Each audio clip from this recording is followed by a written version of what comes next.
आता उद्या 4 फेब्रुवारी 2025 उद्या रथसप्तमी. उद्या रथसप्तमीत आपल्या सूर्यदेवाची पूजा करायची.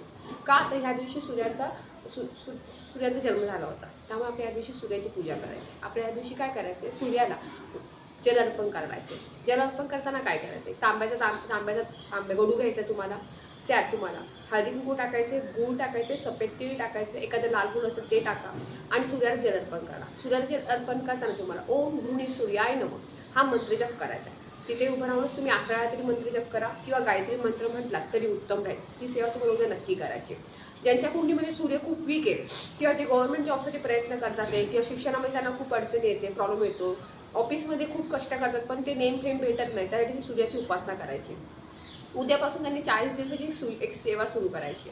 त्यांनी काय करायचं, त्या दिवशी उद्यापासून काय करायचं, एक तांब्याचा गडू घ्यायचा आहे, पूर्ण भरलेला घ्यायचा आहे, तो देवासमोर ठेवायचा. देवासमोर बसून तुम्ही 108 वेळा गायत्री मंत्र जप करायचा आहे. गायत्री मंत्र जप करायचा आहे. नंतर ते पाणी आहे, ते जल आहे, ते तुम्ही सूर्याला अर्ध अर्पण करायचं आहे. ओम गृहिणी सूर्याय नमः मंत्र म्हणून 11 वेळा ते पाणी अर्पण करायचं.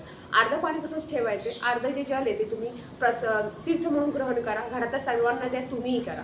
असं तुम्ही एक पहिल्या दिवशी करायचं आहे आणि रोज तुम्ही 40 दिवस सूर्याला जल अर्पण करायचं. ओम गृहिणी सूर्याय नमः म्हणून 11 वेळा रोज म्हणा, 21 वेळा म्हटलं तरी चालेल किंवा तुम्ही गायत्री मंत्र म्हटलात तरी चालेल. हे म्हणून तुम्ही रोज सूर्याला जल अर्पण करा. तुमचा सूर्य जेवढा स्ट्रॉंग होईल तेवढं तुमची उत्तरोत्तर प्रगती होईल. पण सूर्याला जल अर्पण कधी करायचं, 9 वाजता 10 वाजता नाही.